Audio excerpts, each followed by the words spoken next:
bears. Oh, sorry. Got a little ahead of myself. We are here to talk about Rus, the sons of heaven. Rus is a land of harsh winters and short summers inhabited by humans and Chudyes, an exalted race of great strength and beauty. The Chudyes and the humans have intermingled and neither race dominate the other. The Rusian society is divided into two moieties. The first is composed of hunters and nomads living in the deep forests. They worship the bear, of course, and the thunder, and eat their meat raw. The warriors of the wild moiety are known for their fury and battle prowess. Their most prominent warriors are even able to take the shape of the sacred bear. The other moiety lives in houses of wood and in caves underneath the ground. They cook their meat and practice a new kind of magic. The Chudyes of the second moiety call themselves sons and daughters of gods previously unheard of. Most of the Rusian armies are composed of human infantry, but the elites of the kingdom are mighty Chudyes. Yet the humans also field mighty warriors. That's an awkward sentence. Come on, Ailwinter. The axe-wielding bear warriors are respected and feared even by the warriors of Ulm. That's a hell of a statement, especially in early age. The people of Rus prefer a cold climate. Alright, we're obviously talking about some sort of Russian influence here. I'm not sure how Russian they go. Let me know in the comments if you guys know, just because I know early age, middle age, and late age, it kind of changes which parts of Russian folklore they're talking about, but I'm not really up to date on that. Not one of my particular interests, despite the Russian wife. Race: humans and Chudyes. All Rusian people have partial cold resistance, prefer cold scale +2. Military: human infantry, hunters and berserkers. Chud warriors, sacred Chud skin shifters. Magic: air, nature, fire, some are earth and astral, summonable beings of Rus. Priests: medium, I believe that means level 2, but expensive and few. Scales and blesses, cold limit +1. Very clearly leaning into that. Buildings: primitive forts, very important.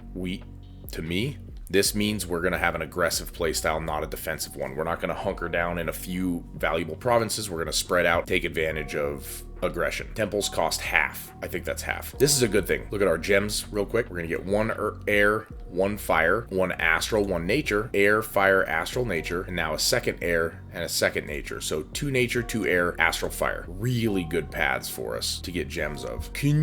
No idea how to pronounce that. Chud hunter, Chud skin shifter, son of heaven, daughter of the sun. All right, we've got our themed, outside of forts as well. So we don't have to worry about native scouts. Rusian chieftain. These are all of our commanders and heroes. We'll get to them step by step. Essentially, they're just balls of stats that we need to figure out how to put these sorts of magic paths into effective combat battle formations.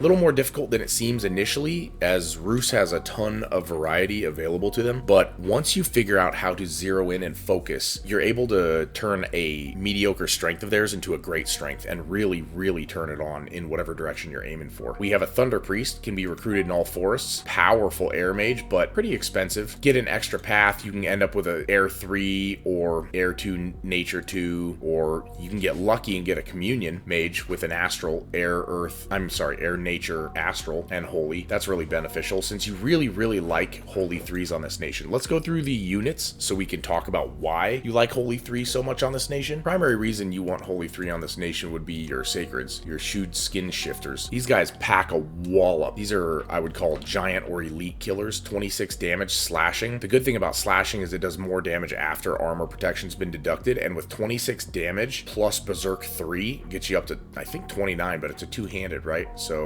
adds an extra 25%, so might get up to 30. You're going to be still hitting with plenty of damage left over with most opponents. Downside to these guys is that their head protection is only 7 total, and that includes their natural prot. So when you throw in some bark skin or something similar, this basically disappears and doesn't exist anymore. It only goes up by 8 instead of by 10 if they had 0 here. So this doesn't increase as much, but with the amount of damage they're doing and the fact that they turn into big 44 hit point bears, once they get killed, quote unquote killed, makes these guys extremely formidable. Little cold resist. I think every one of our units has cold resist. Yep. Let's go to the worst. Yep, let's go see these guys. Yep. All right, let's start off with the Rusian hunters. Short bow, good thing. Average.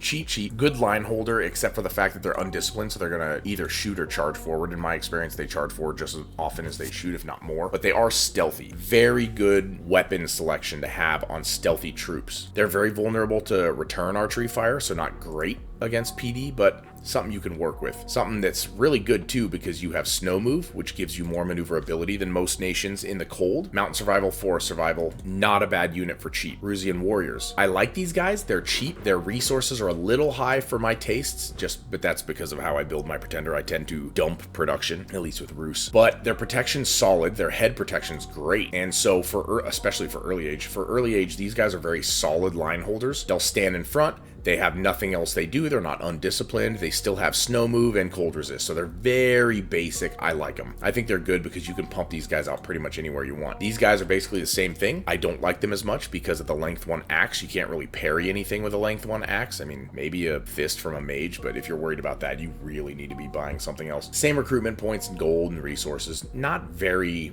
useful in my opinion. The extra damage, you don't need it because of every other unit you have. I wouldn't even worry about it. I would ignore these guys completely. Focus on the spearmen if you need a line holder. And if you don't need a line holder, you can look at these ridiculously overpriced Chewed Warriors. Now, this is a beautiful little chassis for a line holder, right? You've got length 3 spear, attack of 12, damage of piercing 16, snow move, cold resist, protection 12, and 17 on the head, 17 hit points, good defense skill as well, a shield. These guys are great line holders, right? But this number right here makes it a problem for me. 20 gold means I could get 2 of these guys. Now, if you put 2 of these guys against 1 of these guys, who knows who wins, but I would wager on the 2 guys. I would wager the 2 guys would win, and if not, they at least hold twice the space. They're both size 3. And I'll be honest with you, I've never seen anybody beat me in multiplayer because they chose a slightly tankier light infantry troop to go against my double quantity light infantry group. It's always been about numbers for light infantry. I mean, unless you're talking about maybe morale checks based on losses, but very rarely does that become an issue because the slight increase in protection, for example, is going to vanish once you start casting mass protection and similar buffs on your armies. Just not something that's worth the extra 10 gold, and it's 16 gold per year per unit. This one's 8. It's even half upkeep. It's just, I wouldn't use these guys for virtually anything other than maybe bodyguards. That's a bit pricey. I would rather have bodyguards that were cheaper gold and higher resources with better equipment.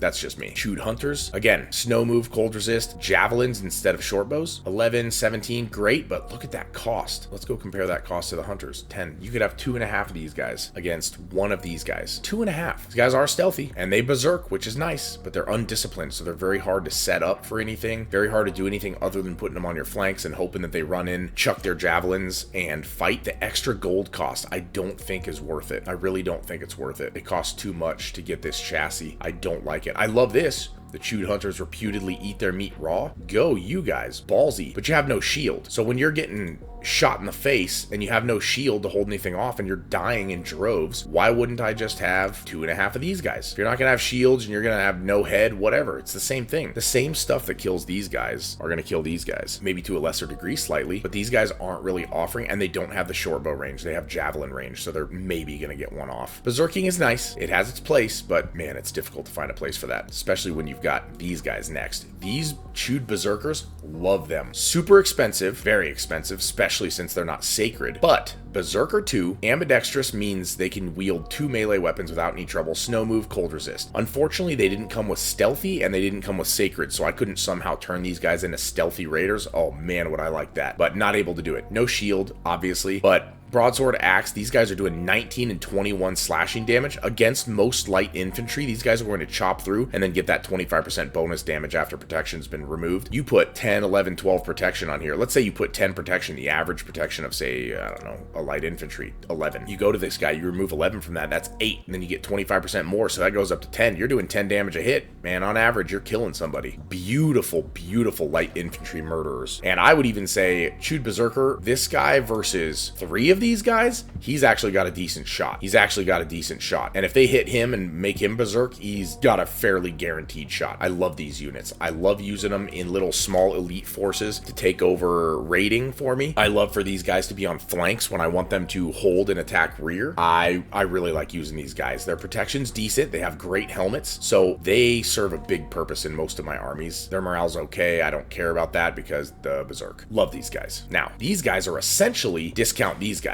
35, 13, 28, 18, 4, 13. But look at the damage. Same exact reason I would use these guys, I use these guys. The difference being the undisciplined, it's much more difficult to arrange them in ways that they benefit you. But with a Berserker of 3, I believe that's one higher, right? Because these guys are down to 2. Yeah, with a Berserker of 3, they end up doing 23 damage and 23 damage. These guys are only doing 21 and 23. You're going to end up doing the same damage with these guys, maybe a little less from the attack rolls because their attack skills are a little lower. But these guys are serving the same purpose, but they're stealthy. Remember what I was saying about I wish I had stealth on these guys or sacred so I could add it? These guys have it, and they can be recruited in all forests. You don't require a temple, don't require a lab. The ability to use these guys is phenomenal. The downside, again, no shield, their helmet's 7 protection. However, with small buffs, these guys are monsters, absolute monsters, and they're half the price of your other berserkers. Highly, highly, highly, highly, highly recommend using these guys to beat the ever-loving hell out of people that you're up against. They will not see it coming, literally, and the damage that they bring is well suited to chopping up light infantry and PD. Insanely suited for it. Nothing special like shapeshifting, but it's an insane chassis for what it costs. I don't know why more people don't jump on these. And finally, our Sacred. They turn into a 44 hit point bear with 2 attacks when they get killed. But getting through, this isn't too high a protection, but when you get Berserk, you go up +3, so you get up to 11-ish protection, and you get 19 hit points on a big monster with recuperation, and it can take a bless. And they do monster anti-elite, anti-giant damage. So these guys are great. But I would not try to turn these guys into a one answer for all problems solution. I don't think that works well. And I don't even believe that going hardcore into regeneration would be a good idea, because these guys are at 19 hit points. You would have to take 2 points in a hit point booster, which is an option to get that extra HP tick per turn. And then when you did those 2 extra hit points, it'd be completely wasted on the bears. They'd go from 44 to 46. So it wouldn't really benefit you that well, at least when you're a bear. And I think these guys are good as is. They have low encumbrance. They hit like trucks, and they can take magic weapons. That's super important to me, because the magic weapons will also translate to the bear claws, and I think that gives you a tool in your toolbox that you really, really, really desperately need, especially early game against ethereal and similar blesses and other stuff that people do to annoy you. So in my mind, this is my anti-sacred, anti-ethereal, magic weapon dealing thud thumper or chud thumper. We'll say chud thumper. That sounds cooler. All right, let's go through. We've gone over all the units, and let's now look at all the commanders. So I'm going to look at the scout. Okay, it's a scout. There you go. Congratulations. No leadership, pretty decent stealth though, 60, better than the 40 that you see on a lot. Chieftain, not high enough for squads, don't like it. I don't mind the fact that we start the game with one of these and a scout. The scout's pretty solid. I believe he's fast too, right? Yeah, map move 16, not bad. And he has snow move and mountain survival, totally useful, because you know, the number one thing a scout needs is movement penalty reduction, and that's really nice to have it in the forest, the mountains, and snow move. But the chieftain is something that's, he's all right, decent helmet, but otherwise this guy's just your starting dude. You might profitize your starting dude just to make this guy more useful. I don't really recruit them after that if I can help it. Rusian chieftain, I like this guy. He has a bow, but he's berserk. Anytime I see berserk on a commander, I get worried. I get paranoid. And this guy has 9/8 body protection. You really don't want him taking an arrow and charging off if you're depending on him for anything. Plus his leadership is only 50. I don't like it too much. I don't mind them shuffling around troops for me. I don't like it much. This helps if you get assassinated or targeted for assassinations. Good lord. I'm going to bring up assassinations a lot in this guide because I had to deal with somebody that was just obsessed with assassins, and you know what? This nation can do it too, so I'm going to pay him back. You watch. Next, we're going to the Rusian priest. Normal priest. Nothing good to note of. Wearing robes. Priest 1. Doesn't really help us a lot because bears are humongous. Rusian wizard. Decent research. Expensive cost, but you know, what wizard or mage isn't expensive nowadays? Upkeep is not high. Morale is extremely low. Look at this morale. This is what... I've seen a lot of people depend on these guys, especially in communions. Communions are fine. Communion slaves, if this guy pops an astral 25% of the time, making him a communion slave is great. It's a great move. He has a supply bonus because of his nature magic. Adept researcher. Have him sit around and research until he can become a communion slave. Great use for these guys. Anything beyond that, you're making a mistake. You are investing in a bad chassis to depend on for spellcasting, because whenever you give a mage items, gems, and you depend on them for some huge spell, or even a mediocre spell but requiring gems, they will flee. They will just randomly take off on you, especially with all the fear play that we have in Dominion 6. That's why they've had to nerf it and play with it a lot to try and balance it out, because fear play is huge, especially since your troops are very, very, very prone to dying in massive droves once somebody gets a spell like Earthquake going on. You know, you're lucky with the Chudes because they don't die so quickly because of their increased hit points. But you've got a bunch of line holders like this. Watch an Earth Mage or an Earth Nation start dropping a couple Earthquakes at the beginning of a battle before you get your flying spells off and you're in trouble. Anyway, Rusian Wizards, decent research, crappy for everything else. Can jump into communions, that's where they're useful. Son of Heaven, I mean, he's the son of heaven, right? So he's going to be good looking. Has a beard, so you know he's a real man. High damage battle axe, which is helpful for assassination attempts, but not much else that I see here of note, except for the price, which is insanely expensive. And the problem is, see, I hate this spread out magic path style, where it's 4 options. You might get astral for a decent communion, leader, but 1-1-1 means you got 2-2-2 possibility, but never 2-2 or 2-2. It's always 2-1-1, 2-1-1, or you get 1-1-1-1, that is an expensive price to pay for somebody who effectively can't cast anything without gems. So there's the trouble with Sons of Heaven. They're great leaders. I don't mind having them as leaders and maybe holy twos to help bless in large scale battles, but man, that is a heavy cost, especially when we can summon the Alkanost, which we'll get to later. So let's look at the Daughter of the Sun. Expensive. Finally, something we can play with. A tier 2 with nature, and then we get 2 potential paths. Don't bank on these, but on these you might be getting a 3 fire right off the bat. This is somebody who can cast flaming arrows for you. This is somebody who can cast the miniature versions of flaming arrows. Somebody, if you get a nature 2 fire 2, you can do Phoenix power, bring yourself up. You can forge yourself a thistle mace. You can raise your nature. You can go either way. Fairly flexible, but again expensive. Insanely good leadership though, good morale, terrible protection, but she has the paths for bark skin, so she can at least give herself a shot. And if you get lucky, she'll be able to pull herself air shield and similar things with air magic. Hope for the fire, lean on the fire. That's my opinion. Peekany, that's what we're gonna call him. That's your name now, Peekany. Nothing different. 535, insanely expensive, terrible leadership, decent magic leadership, but no formations. So you're dealing with an old man. Well, he's not old yet, but you're dealing with an old wizard who's got the ability to shape change into a werebear, which is nice. So I believe if he gets killed, he gets brought into bear form. So he's just like your skin shifters, but he has 3 air, 1 astral, 2 nature. This is powerful. This is because you have a high path, you have another high path, and you have guaranteed astral access with random boost to any of those, but nothing in here matters. You have holy as well. So if you jump into a communion with this guy in the charge in the front, and you're jumping in with a bunch of, I don't know, Rusian wizards that got a 25% and maybe somebody else that pulled one here and there, and you have this guy getting buffed up, you're going to end up with an H3 that you can use. You're going to end up with an N4, an Air 5. You're going to end up with a lot of strong paths that you can play with here in a communion, and these guys would be your big thud thumping spellcasters. You need something big, these guys do it. They have great magic resistance to start, so they're just ignoring a lot of counterplay to them. The thing that'll hit them is multiple earthquakes and similar things that target humans. But again, they're already resistant to shock, greatly resistant, already resistant to cold. You throw a little fire resist on these guys, and they're pretty tough to kill. They're pretty tough to indiscriminately kill. And, targeting these guys, since they're only size 3, is really difficult. You don't have like a size 6. Like a lot of those nations that have 2 different races in the same nation have, one is like size 6 and it bullies the size 3 human nation or whatever. These guys aren't like that, and he has recuperation to help him out over time. Really nice. All the same stuff, snow move, mountain survival, forest survival. If you learn how to abuse these 3 things on this nation, you're going to find huge advantages, just like Russia does in war. Same thing. So keep an eye on this guy. Very useful, especially for storm and similar things later on. Let's look at these guys that are not normal. Recruited in all forests. I think that means if your home base is a forest, which Dominion 6 should focus on that. I believe this guy can be recruited in your home forest, and I like this guy. 100 leadership, berserker, which I don't necessarily like for a commander, but I love the 100 leadership, the broadsword, the axe, the javelin. This little guy, I'm debating whether you could put a vine shield on this guy. He'd keep one of his bad weapons and go out and be able to thug a little bit. He might be able to thug. Decent protection. He might be able to thug. Give him a little bark skin amulet or something, which you can produce pretty easily, and he might be able to thug fairly well. Bark skin amulet or vine shield, or, bark skin amulet and AoE weapon, any of the firebrands or frostbrands. This guy could hit pretty hard. Anyway, something to look at. He's just kind of a fun little leadership 100, so he gets squads versus the chieftain over here that doesn't get formations. I like this guy. This would be the guy I would recruit instead of this guy for leading my troops if I needed a guy that was actually going to be the leader, not just ferrying around troops. This guy's good for ferrying around troops. This guy's good for leading them. Just be careful of this. You got to protect your guys enough. But stealthy means this leader is a great leader with good morale, and you can bring a whole boatload of these guys around, or even better, these guys.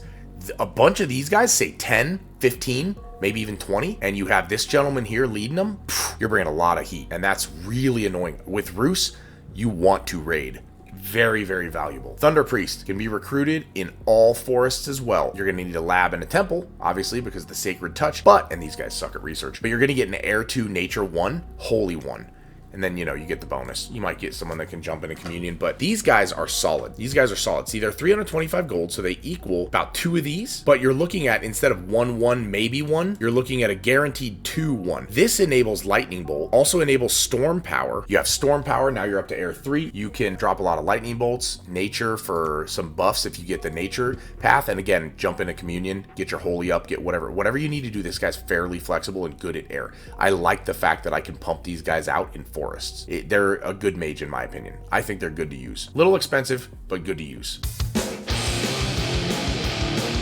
All right, here we are to look at our summons and our heroes. We're gonna look at the heroes first. Baba Yaga doesn't even show up until 20 turns into it. Insanely good way to get into death. She's a 3 air, 1 nature, or 1 water, 3 death, 2 nature beast. I would say easily your best hero by far, because she brings things that you don't have to the table. If you get Baba Yaga by year 2, turn 22, 23, something like that, man, she's gonna open up a lot of things for you, and you get to go out and cause a lot of problems with her. Something you want to keep an eye on, because she opens up a lot of stuff with death for you, and late game death is really, really, really, really good. So this opens up a really good late game path, so you could transition from strong air early 2 years to strong death late. Especially since you're already rushing up Conjuration, you can get some, Undead Titan span, etc. Daughter of the Thunder, I mean, she's not really that special. She can turn into a tree, which is, cool, I guess. Just one of those things that, I don't know. I look more at their paths. When they're mages with power, I look more at their paths, because she's got 24 HP normally. She's a mage, and her paths of air, earth, nature.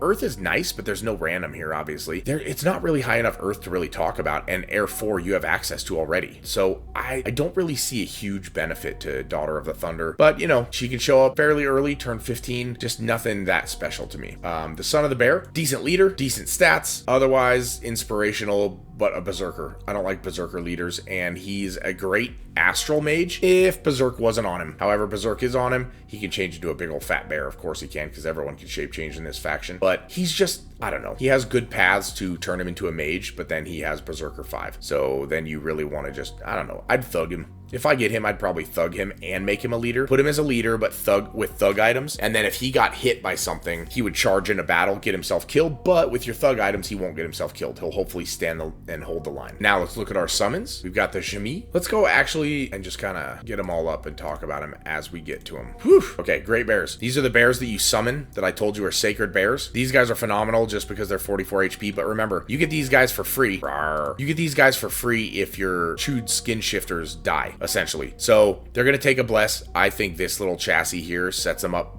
really nicely for taking a bless that is magic weapon based, and just kind of let their HP stand for itself. But they're only 1 to a square, so they're not going to be doing tons of damage. It's the same as having 2 to a square with this. But something that I really like this. I like capitalizing on these guys, but it takes a lot of work to turn these into something other than just a good magic weapon dealer. Lady Midday, send Lady Midday. You can send her somewhere and she causes a lot of problems. Her plague scythe will disease somebody, which is phenomenal because she's an assassin and she can jump in, slap a commander, give him a disease. And to people who don't have disease healing, this is a problem. Otherwise, she flies in storms. She's ethereal, but she only has 7 hit points. So a little risky, but she's fairly cheap. 5 air is not a lot to sacrifice to send her 5 provinces away to ruin somebody. And I don't know. I like it. I've used her to kill people and pick them off, but I never really depend on it because this right here, with my luck, gives me enough problems. But fear is nice. Plague Scythe is great. Ethereal is even better. But most of the time you're assassinating what? Mages. They can punch right through this, no problem. So it's really not that great. Her flying is a big advantage because they can't zap her out with an evocation so easily, but it's pretty tough. It's pretty tough to see a way to use her that you couldn't deal with her with sirens that are properly built or something else.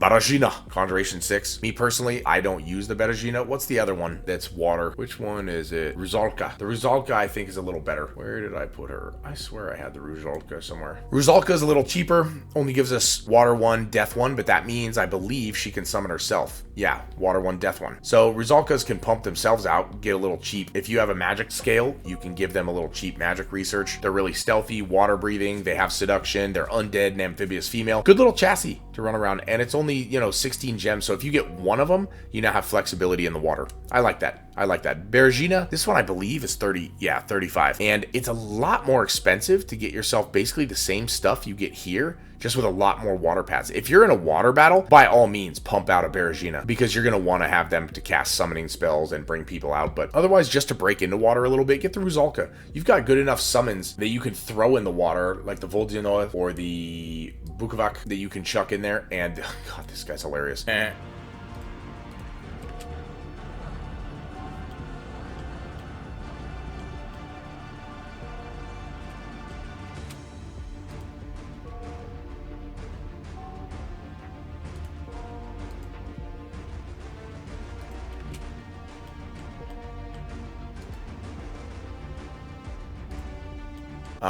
That I wouldn't really spend the extra gems on the Bergina, because they're hard enough to come by for the water gems and stuff for you anyway. But that covers those. The Bukovac, amazing if you can actually manage to pull this guy in. It requires 4 water, which is why you need the Bergina to try to hopefully crank this guy out. However, once you get one of these, you can just send them. You don't have to actually hire them or anything. You just send them, and they just trample and stomp. Yeah, just take it from me. Do this at least once. Watch what happens. It's absolutely hilarious and worth watching, and a very useful tool to be able to send at a distance. Jmi, again, this is the guy I said is very cheap, very affordable, very useful, where you can have him hold and then attack rear. He'll fly back there and Drake fire people when they're expecting cold from you. Problem is, he's cold-blooded. Really don't know how to use him properly, because I almost always lean into cold. I guess you could go some weird heat thing, take like fire shield and go heat scales and I don't know, weird stuff like that. But it doesn't seem too useful. Maybe have him as a trump card or something to surprise people, but that's a tough one to use. Voldyanov, this is something that you can send again, another sending assassin or sending attack spellcast. Nothing really amazing other than water nature. If you want it and you want to pay 20 water gems for it, you go right ahead. I tend not to. They are aquatic, and I don't have too much use in it with aquatic only mages that are that expensive. Lyko, female, I think it's another, oh no, this is the one that increases unrest, causes you problems. You summon this one, and then you send her out, and she'll just start bringing negative fortune. She's very hard to find, increases unrest. You can start destroying people with this one, because it's only 10 gems. Now, the problem is it's death gems, so you have to get yourself into death first, which requires you to either get the Baba Yaga or have it on your pretender, but it's a really good option to send 3 or 4 of these into somebody's province and just destroy their capital income or whatever you have, right? In addition, this curse is absolutely hilarious. 50 feet, it is precision 100. Imagine throwing these in with your armies, with their 8 morale, and just having them on fire closest or fire largest. If you put them on fire largest, they're going to curse any titan or giant that's on the enemy team and just work their way down from there. And then eventually they're going to fail their morale check and run away, and they're going to stay alive. I think that's a great use for them. Throw them into combat formations once you get there. Great Forest Bear ties into the Leshy. I've seen a lot of people sleep on this, and they sleep on it because this is him outside of the forest.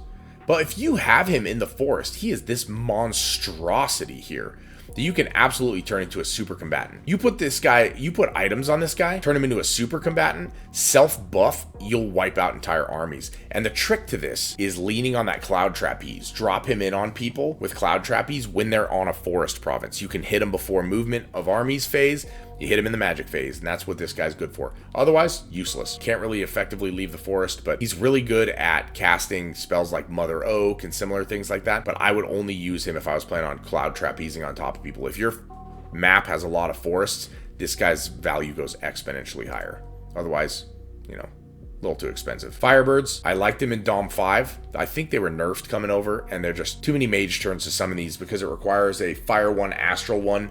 You're summoning a Firebird 1 at a time. If they gave you a way to summon 5 of these at a time, I would play with it. Mage turns are too important in the Minion 6. I don't like them. Let me know if you guys have a strategy that you use with these guys, because I don't know it. Siren, these are the ones we were talking about, are fairly easy to summon at Conjuration 3. Astral 2 is another reason you want your Pretender to have that and be awake. But this Sacred Female also now has magic weapons. If you use a Magic Weapon Blast, it won't do much damage, but hey, who cares? It's magic. It can punch through mage stuff. And you can go in, Dream Seduce people, and take off. You're size 4, which means Dream Seducing you can pick up. Size 3, which means any humans you have a better chance at seducing.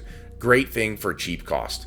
You might want to use your Astral for other stuff, but it's a good early game cheap cost thing before most people can have decent assassins. Damayun, this is a greater version with Air Magic, Astral Magic, Holy. Great for communions just to jump in. Good fortune tellers. They have Awe to help protect them against random things. Problem is 0 protection. Hard to invest in something like this, especially 25 gems. Worth it, but protecting it's also worth it. I would highly recommend putting an item on them, like a miscellaneous bark skin amulet, something like that. Give them a little protection just to try to keep them alive if you're going to lean on them for any communions. Alkanost, very, very, very important if you like your sacred troops. This is an H3. You can summon it early with only 15 astral gems. Again, you need an astral 2 to be able to do this, but phenomenal holy 3. Just again, protection. You need to throw a bark skin amulet on them or something to protect them. Mountain Villa, Cloud Villa, both of these kind of fit in the same category of we already have these paths, basically. 40 nature gems and 40 air gems. I'm vying for those gems far too much. I have never once found a reason to use these guys. I understand he has a vine bow and a sacred mount, also benefits from bless,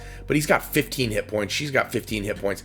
I don't see a benefit to summoning either one of these. I think they're too expensive for what you need, and they come way too late. Conjuration 7, way too late. I just wouldn't summon either one of these. Now, if you are really against somebody who's causing a lot of damage and you need a healer, they're healer 1, healer 2, phenomenal. Go for whichever one you need. If you're leaning heavily into nature gems, then just use your extra air gems on the Cloud Villa. And if you're doing the vice versa, use your extra nature gems. I just don't see a game in which I hit year 2 or 3. I've hit Conjuration 7, and I really prefer these over just buying one of my local Sons of Heaven or something else that fulfills the same role. Just don't see a use for them. Let me know below. If you have a use for them, let me know exactly what you're doing. Simmergirl, it's cheap, but man, just for a patrol, what is it? Patrol 11, something like that. Patrol bonus plus 10 gets it to like 11 point something. It's a mage turn. I can't be burning a mage turn on that. If you guys have a different use for them, maybe. You know what I might do is if I have an extra mage turn or 5, create a little group of 5 of these so I have 50 flying patrollers. That's probably the only thing I would do if somebody was trying to raid me or cause me problems. I would make a team of 5 of these and just go running around finding people, but otherwise rough to do. All right, let's get on to the next section. All right, let's start talking about magic for Rus. I'm going to say Conjuration is one of the strongest arguments for a Rusian rush. Conjuration 3 is insane for a rush just because all of your spread out paths on your mages really encourage you to get things like Summon Storm Power, Summon Water Power, Phoenix Power, anything, Power the Spheres especially, anything that buffs your magic paths helps you a lot when you're a 1 tier mage. You know, you have air 1, nature 1. It's nice to get summon storm power and make yourself air 2, nature 1. 3 is a big breakpoint for most nations because you get elementals. Hey, Rus is good at elementals as well. They generate the gems automatically for them and they're good at summoning them. Pretty easy to do. You can also get the Phoenix powers and all the other powers and the buffs to get yourself rolling. It's very nice. In addition, however, we have a couple spells like Summon Bears, which gives you 8 nature gems, gives you 10 bears. And these are sacred bears. I believe this was buffed from Dominions 5. I thought it was 8 for 7 in Dominions 5. Now it's 8 for 10. This is good. These sacred bears will thump people if you give them something like magic weapons and greater attack skills, something similar like that. I wouldn't invest too much, but I think they're really good. You can always get a herd of moose. No, don't do that.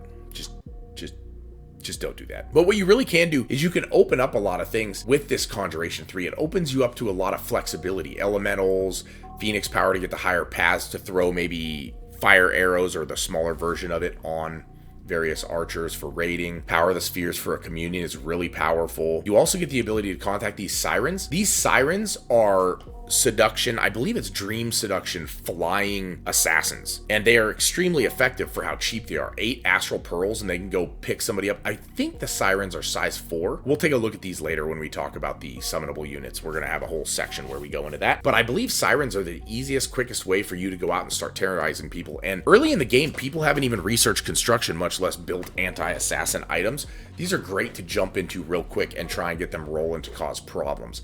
I don't know if I'd want to waste the mage turns, but hey, if you have an Astral 2, which by the way, spoiler alert, your pretender probably needs Astral 2, at least maybe Astral 3, it gets you started in a way that people might not expect from you to come. You also get access to summoning Firebirds. Some people like the luck game like that. I don't like leading into the luck game. Simargals, these are dogs that are, well, we'll get to them when I talk about summons. These are just basically anti-scout patrollers that take a mage turn to summon. It's only 1 air gem, but it takes a mage turn to summon, and that hurts. On this nation, it hurts to take a mage turn to do virtually anything. Don't recommend that, but we'll get there. We'll get to that point when we're talking about it later. Dark Knowledge is also something, if you want to take an angle with your pretender where you open up with an awake pretender and they have death paths, this will cost you quite a bit to get started. But if you have a pretender and you have a province that you've taken over that has, say, death scales in it and you know something's there, throwing this in there can save you 4 or 5 turns from walking over there and searching early game when you need your awake pretender to go do something. Something to consider. Very, very niche, but something to consider for sure. If you're a heavy bless, like you're going really heavy on the bless, you want to rush, I think, Conjuration 4. You get some Vodyanoi, which I believe this is water only, right? Yeah. And you get Ruzalkas, which, oh boy, are we going to go into these later. But you'll also get the Contact Alkanos. This is an H3 you can summon. It's a flying bird that's an H3. Insanely good for bless rushes because you can just bless the whole battlefield right off the bat. Very, very powerful and has inspiration. I don't know if I'd use them for that. I definitely use them for battlefield-wide blessing because you do not want to waste your expensive Rusian mages to do that. Plus, you'd have to communion them up to get it. Just takes too long. Not something you want to do. Zvi, I still haven't figured out how to use this flying dragon of fire because they're cold-blooded, so very difficult to use. We'll go deeper into stuff. Bukovic, these guys are hilarious. Drop these on somebody and they will destroy literally everything. They just trample all over everything. But we'll get into that a little later. I like these guys. This is one reason for Astral 3 on your Pretender as well. Very powerful. Let's go take a look at Alteration. You know the standards in Alteration, but something that you might want early is Alteration 3 for Barkskin. You want Barkskin because this little natural protection makes your guys way more dangerous. It has an area of effect of only 1, but that helps with your human berserkers. So this is something nice to get yourself. You know, it's always nice getting like personal Barkskin at level 1, so that's something you can get quick for your mages to protect themselves, but you're not going to be throwing around too many mages early that are super strong, so you don't have to worry too much about that. You know, you get an Earth Mage, you got personal Iron Skin, you got, you know, Moss Body with a Nature Water, you get a couple random things here. Body Ethereal is something that you'll really like on your Astral Communion mages because early game you don't want them taking a stray arrow and dying, so just throwing this on them protects them from, what, 75% of it? I really like Alteration 3 for the early buffs. It's very helpful. It gives you a lot of flexibility. Cold Resistance might not help you, but Mist as Alteration 3, your vulnerability on this faction or nation, whatever you want to call it, early on is arrows.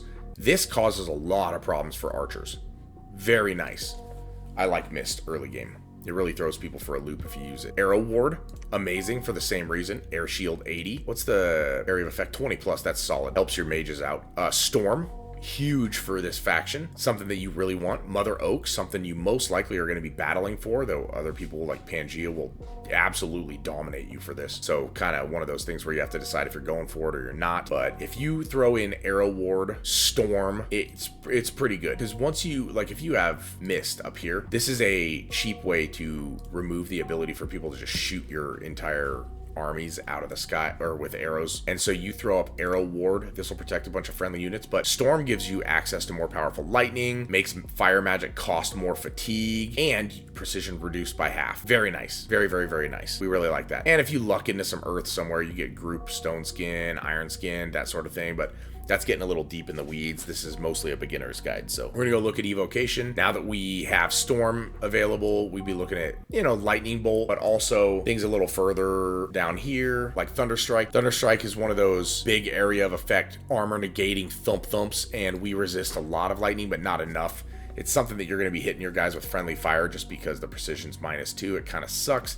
But if you need more precision, if your units are getting up there before you're killing people, throw in some lightning bolts. It's a little less damage, but it works. It's armor negating, so it's very helpful. And a lot of the air spells in Evocation are not as good as I would like for them to be. They've been a little wonky in Dominion 6, at least for me, but good enough. Construction, I'm not sold on this faction focusing on construction at all. I don't worry about it really at all. Maybe construction 1 to get just the basic little Barkskin amulets and BS. Wouldn't bother otherwise. Enchantment, let's see what they got. Personal Flight's okay. Gift of Flight's great. Cloud Trapeze. This is insanely good for one particular summon of yours called the Leshy. Dirty little trick you can use with that guy. He is basically a gigantic super combatant who is only good in forests. He turns into like a little midget that's fighting for his life if you take him out of a forest. So you don't want to be marching him around on the battlefields because people can predict where you're going to go. You're only going to walk through the forest. And when people can predict where you're going, they can annihilate you no matter how strong you are. So what you want to do instead is you want to wait until some poor idiot walks into your forest somewhere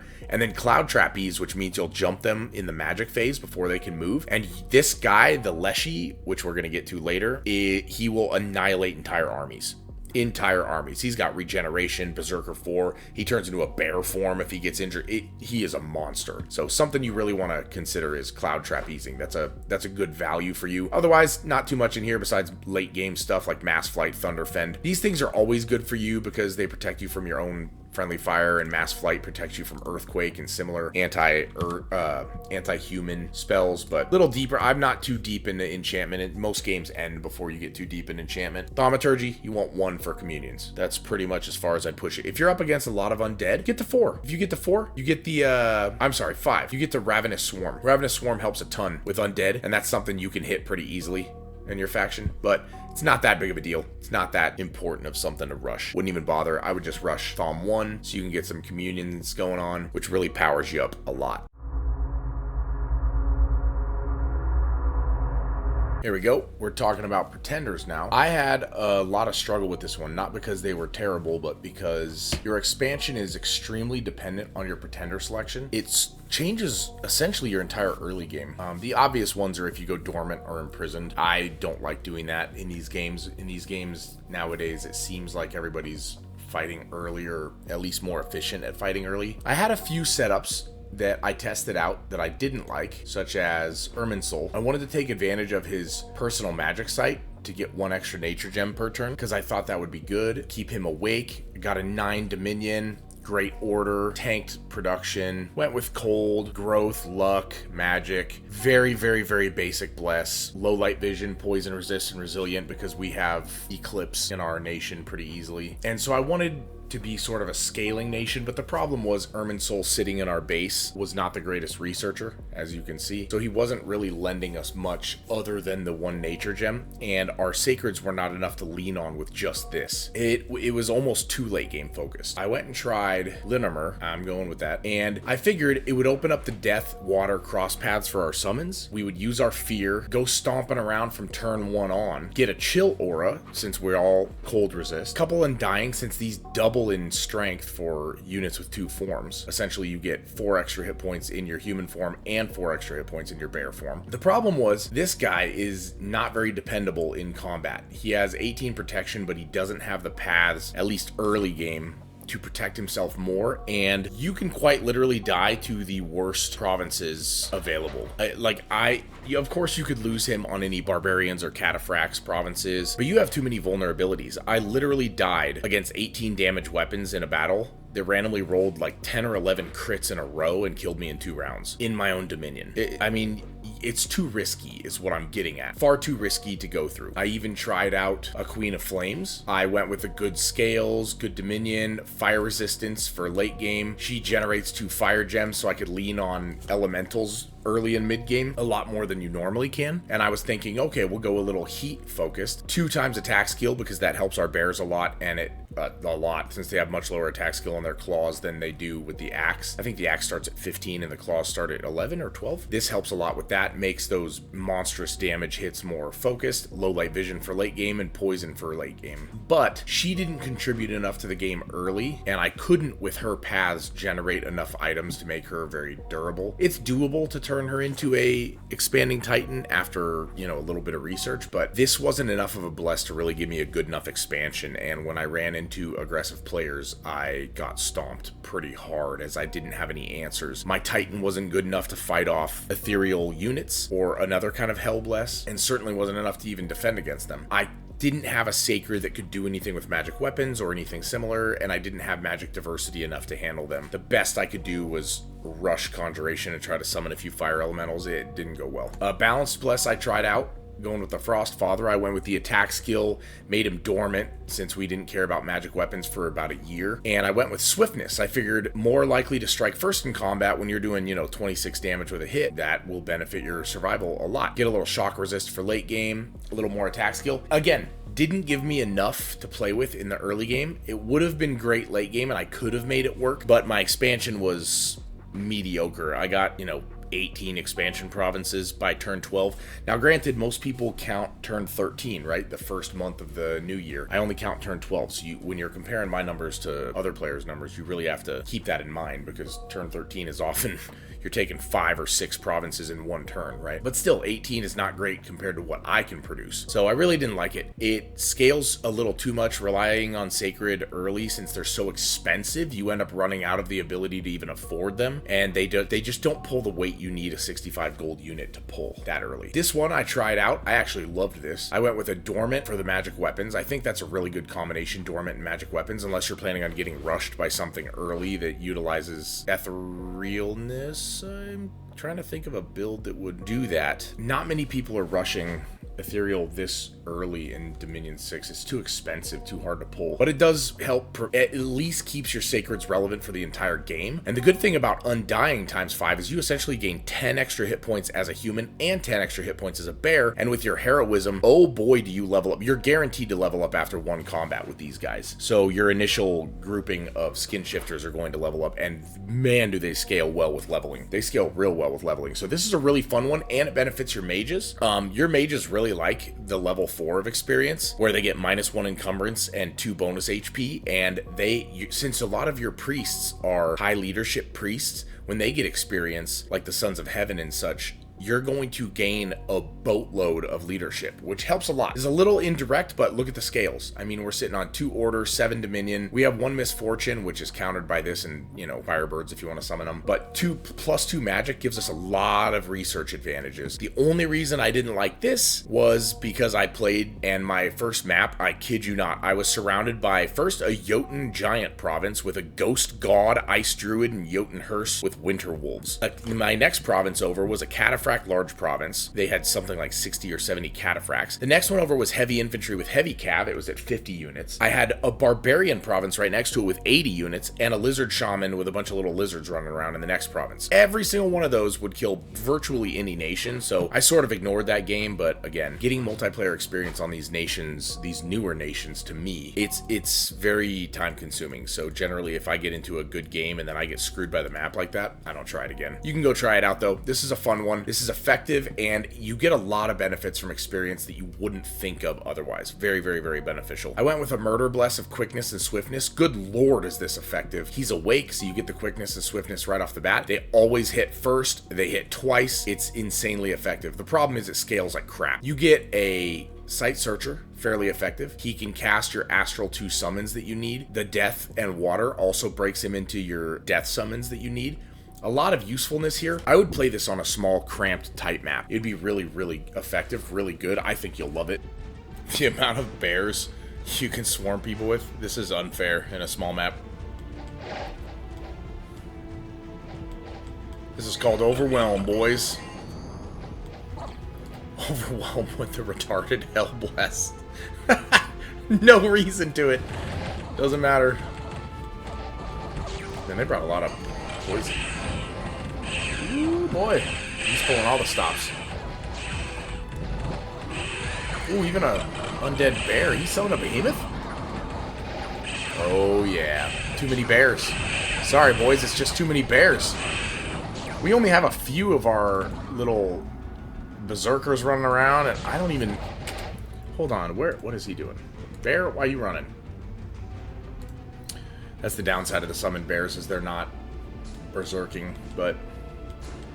Where are our skin shifters? There we go. We only have a couple skin shifters, like, I don't know, 12? Something like that. But it just doesn't matter. Even with the death spam and the... What does he have? Whites? Yeah. It doesn't really matter. We have so many bears, and they're just so fast. 4 attacks with that damage profile is just too much with 44 hit points. Look at that. Look at them just ripping through. Even ethereal. And that's what you get for bringing undead against my priests. Ah. I've seen that one before.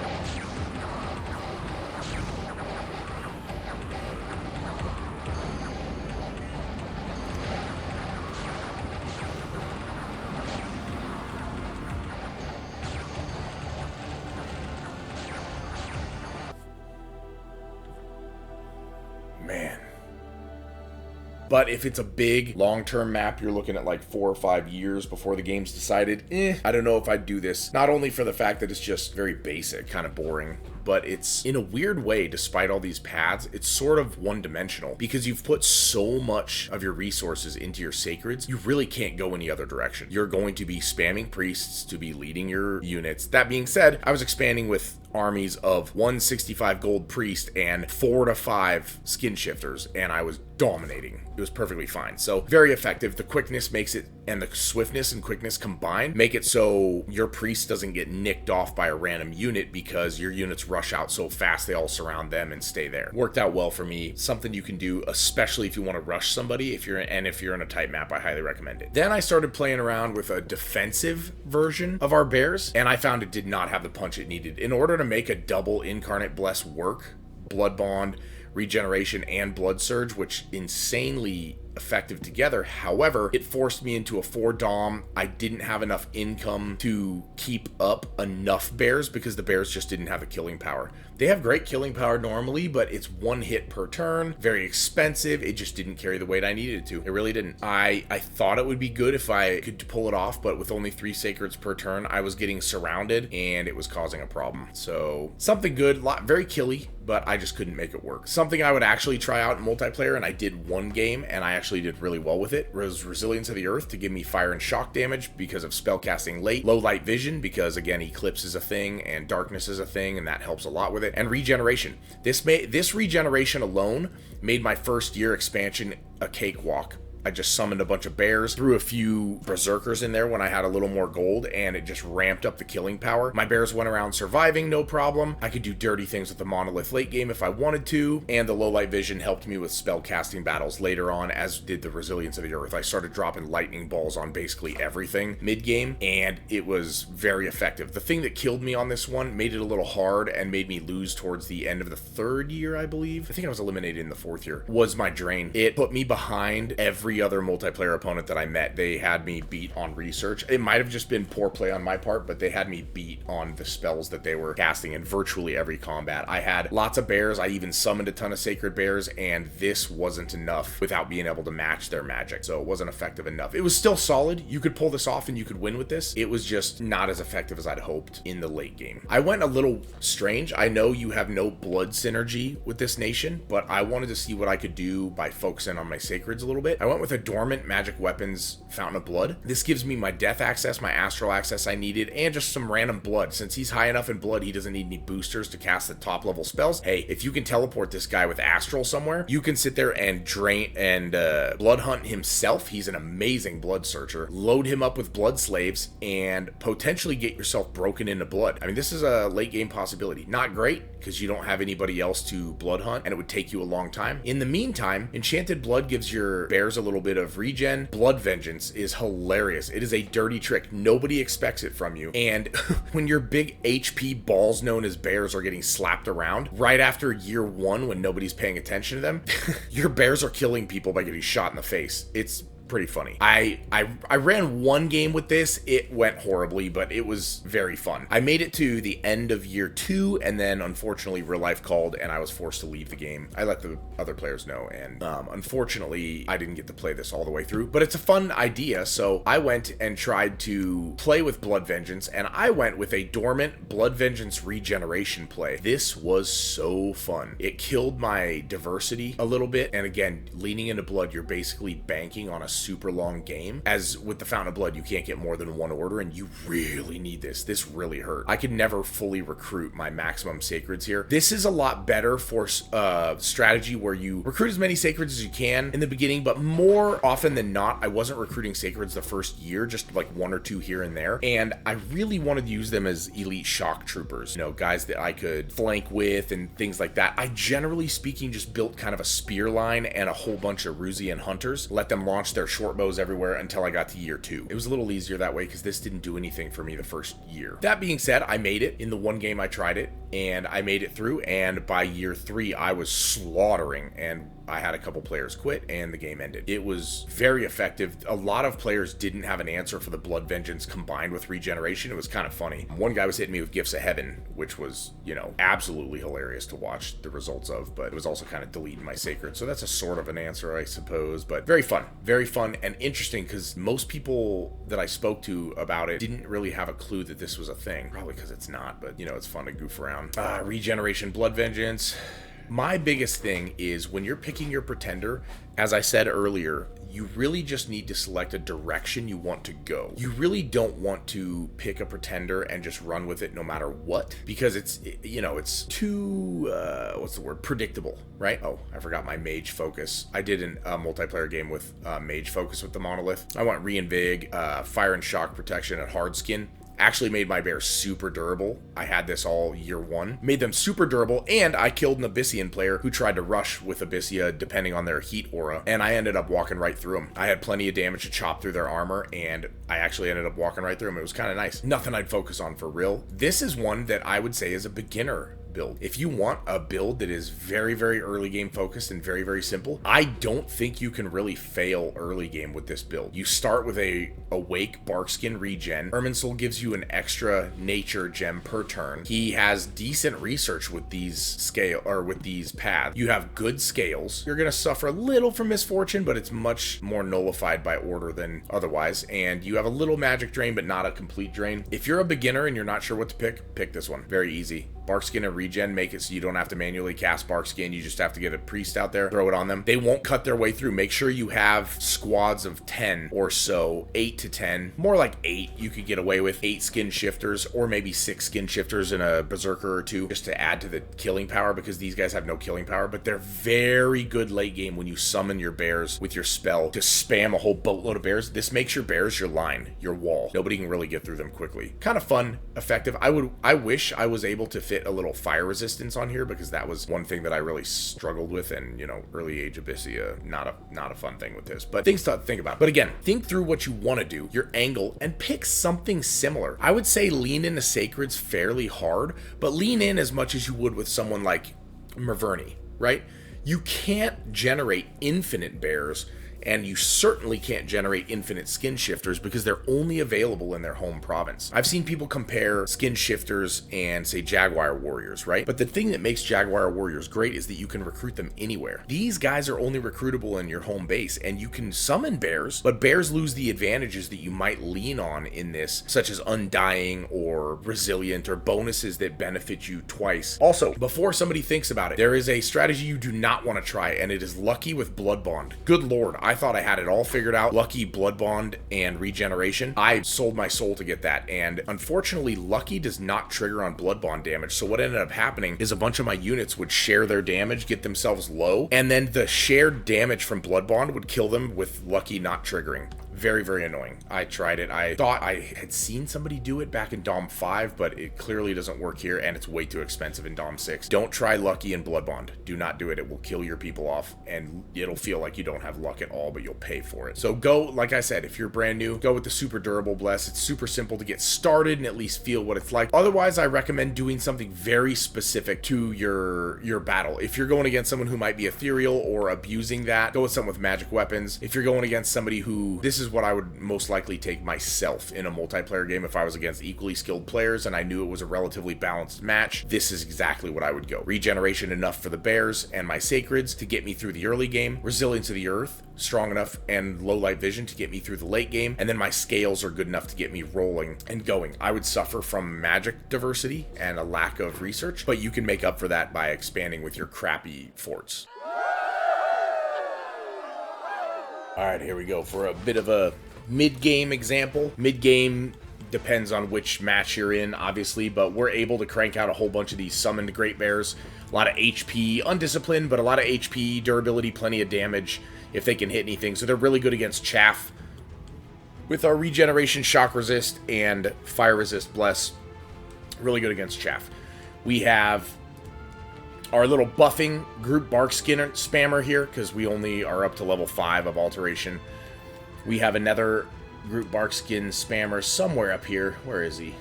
Where's he hiding? Did he slip down here? Oh no, there he is. Thunder Priest, the 2 and 2, they're really good for group Barkskin spam. We have a couple more mages here. We have our 1 defense. We have our Daughter of Thunder. She rolled high on the air, gave her a couple gems. Definitely not Stormy. Take a wild guess what spell she's going to be casting. Storm to get us rolling, and I gave her the Amulet of Resilience because I really don't want her dying off. In addition, we have a couple other Thunder Priests casting basically Storm power followed by Thunderstrike. Arusian Wizard, we're using him as a Communion Slave, I believe. This Thunder Priest, I believe, is a Communion Master to give our Communion the buffs it needs. And we're basically taking advantage of the fact that we have 10 Shock and Fire Resist. We're running into battle, and we're letting our high damage units chop up their high damage units and abuse our Berserker abilities. And the fact that these bears rush forward like big fat lumbering sacks of hit points helps us out a lot. And then following that up, we have a couple Berserkers interspersed here and there that berserk hard, obviously from the name, and then the Skin Shifters help chop up people as well. They have what looks like a bunch of high damage great swords, mauls, trying to chop through the bears as quickly as possible, a bunch of double attacks, plenty of damage to chop through our bears, but our bears have a lot of HP. They have a larger army against ours by a lot more mage support and a lot more units. The cost is higher overall by about 1,000, 2,000 gold, something like that. So this is fairly typical for somebody who masses units and spams simple spells like protection. They're going to have earth, earth and similar spells. So they're going to basically buff their army and try and chop up our army, and we're going to nerf the crap out of all their archers with storm, which limits precision if you didn't know. And then we're going to let our bears close to melee distance, and I think the bear whirlwind will absolutely dominate because these guys are sitting around with 13 hit points, 18 and 20 attacks, 13 protection, and no ability to berserk, and we have basically more damage, more HP, less protection, higher morale, and then we have the big old bear boys running around ready to thump on people, and then when they die, they turn into the bears. So it's like bears upon bears upon bears. Bears, bears, bears, bears, bears, bears, bears, bears. So let's see what happens. Let's go real slow so we can see the early buffs popping up. Running at each other, the undisciplined are running. There we go. Storm power. See, they cast it before the storm, but that's okay. It'll activate afterwards. Yep, they're casting a bunch of Iron Skin, Soldiers of Steel, buffing their protections. There we go. We threw out Storm. Now, once we've thrown out Storm, look at the precision of these guys. They drop by 5, 4. That's a pretty brutal hit. A 6 hit precision. I believe it cuts in half. This just experience helped them out. So it kills their precision. As you can see, makes flying impossible and shooting very difficult. This prevents a lot of flying trap shenanigans in the early age as well. And it nerfs fire magic, which we don't care about because in this particular build, we're not using fire magic. But what it also gives us is the ability to summon storm power. A couple of our mages cast summon storm power. Let's see if we can find one. There we go. I know he didn't have that basically.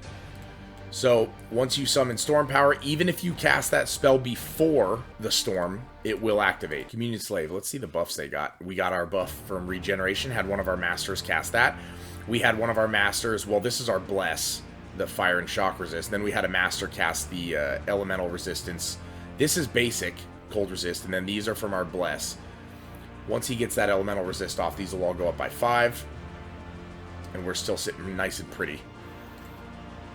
Hopefully to be able to survive the Communion so we can get some of those Lightning Bolts spam off. We're not late game yet, so we don't have a real good, like, Turbo Communion, which is hard to do on this nation anyway. But we do have the minor elements of a Communion that are necessary to produce just enough damage. We also have a gentleman in here that I threw a Thistle Mace on. There he is. And he is casting Howl. But the thing is, I scheduled him so that in his spell casting, he basically casts Howl as his second or third spell. After Communion Master, and I think it was Regeneration, possibly him. Because what I want him to do is I want him to cast Howl as a follow-up. So our bears charge in, the clash, most of the bears will probably die, right? Because they're just balls of regenerating hit points that can see in the dark, which, by the way, helps.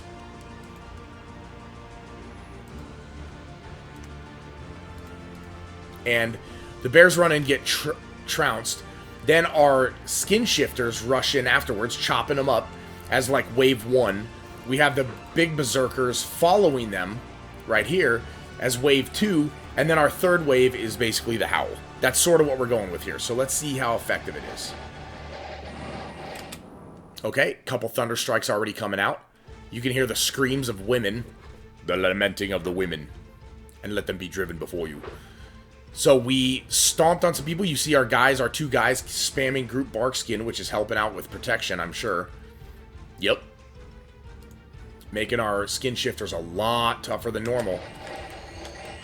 I'm willing to say, I bet these Skin Shifters are going to chop right through them. Ooh, they cut through those bears. Oh, that whole line of bears just vanished. Ouch. But they serve their purpose, because these are only, what, 8 gems for 15 bears? So we're okay with that. Because that cost them a whole boatload of money to be able to generate... Good lord, that damage. Be able to generate all that damage.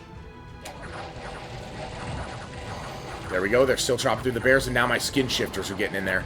Okay, we're seeing some more thunder strikes, breaking up their formations a little bit. We summoned air elementals. We got a couple medium-sized air elementals. See if they start helping.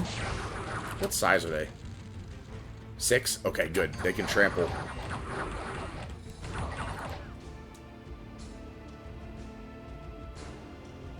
Ah, good. Air shield. Nice. So they cast air shield back here. Body ethereal. Nice. That's good. Oh, see. Here they come flanking. Let's see if we can handle them. We should be able to with this number of bodyguards. Some of our bears are retreating. This is the original Great Bears. They don't have Berserk. But this is a skin shifter. And a werebear from our skin shifter. They do have Berserk, so they're going to keep fighting. Hold the line.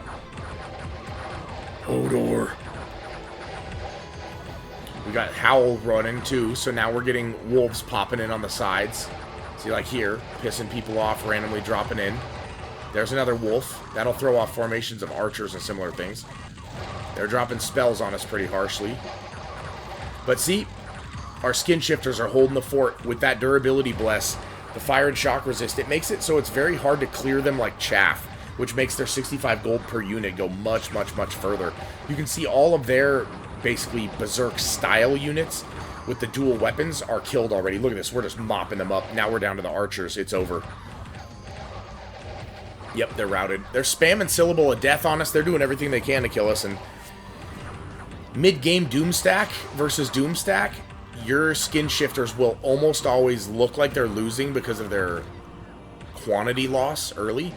And then they will come in and just stomp like this. Absolute wipe.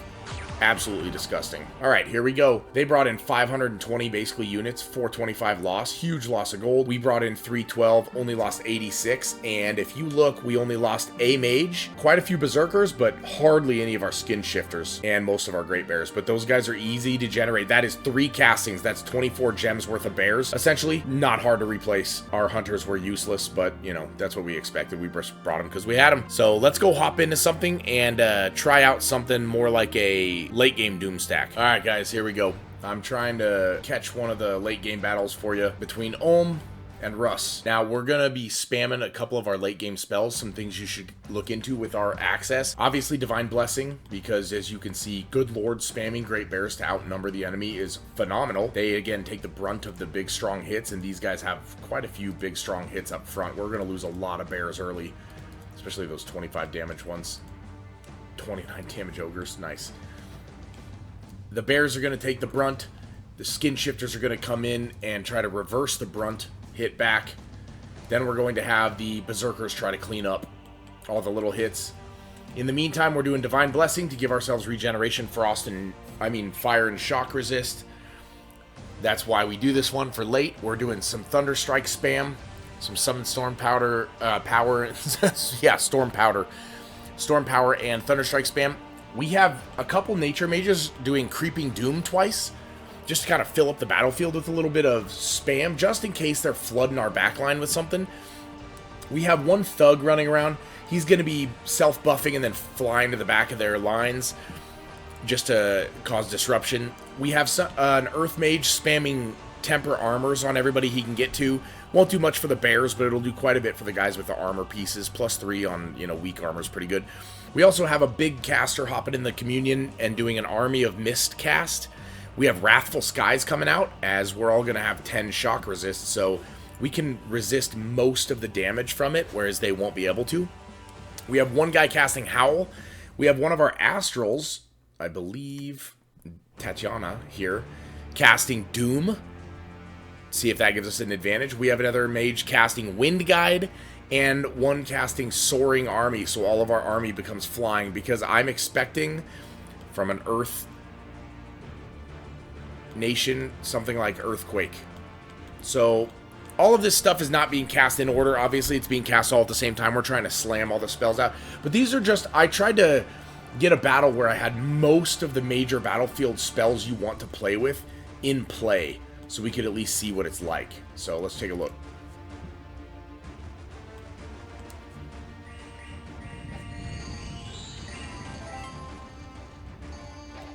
See our creeping Doom back here is slamming in, filling in the lines a little bit.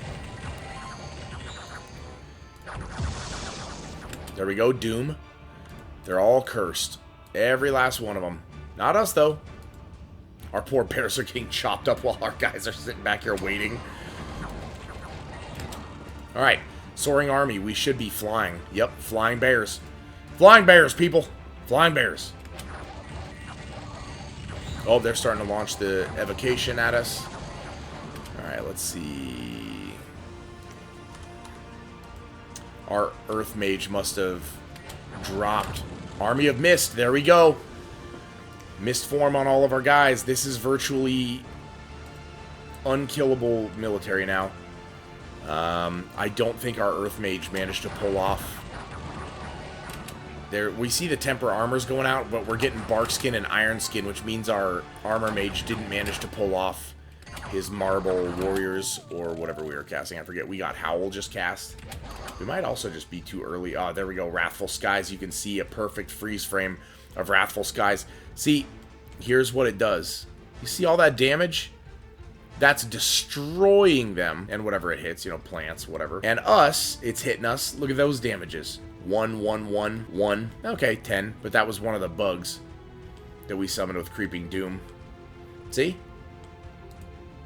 This didn't wipe out our Berserkers, even though they're not shock resistant, so we got lucky there, but I believe it did paralyze them, right? So, some unlucky hits, but most of the hits are hurting the enemy more because we have shock resist on most of our important troops.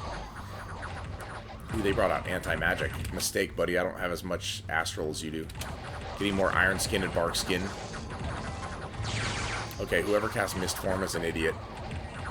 Oh, somebody's spamming. They've got some fire elementals coming out. We should have air elementals floating around, causing problems.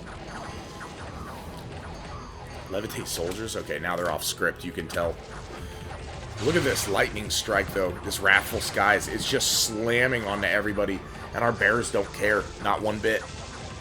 See, this sort of wildness, late game, you're going to be facing people who only have 1 or 2 battles in the entire game to understand all that you're bringing. And you won't be bringing all of this in your first couple Doomstack battles, but you will be bringing enough of it depending on who you're fighting. You know, you're fighting somebody like Ulm with Earth Protection. Bringing Wrathful Skies is a phenomenal way of punching through their high armor. They probably have units with 24, 26 armor or protection right now, and it helps a lot. So let's go check out how we did. All right. 479, 426. Daughter of Thunder with her Wrathful Skies. Look at that. That's Wrathful Skies alone. Okay, perhaps that's including some of the people on our team that we murdered, but something to remember. Just try it out. Hit yourselves up with some of these late game spells, you know. Wind Guide helps you with your Thunderstrike spam. Soaring Army helps you get to the back lines. Wrathful Skies annihilates factions that are not resistant to lightning. Army of Mist makes your guys virtually indestructible. Start throwing them out. You don't need to throw out the little things that I do that's more flavor than anything, like Creeping Doom, but Thunderstrike spam and Shock Resist on your bears. I'm telling you, people doubt the Bear Bless that only has, you know, nothing real big up front, just has fire and Shock Resist. I'm telling you, if you spam Shock Resist and then you spam Thunderstrike all game, you will find success. So get out there and give it a shot. Hey, don't forget to like and subscribe.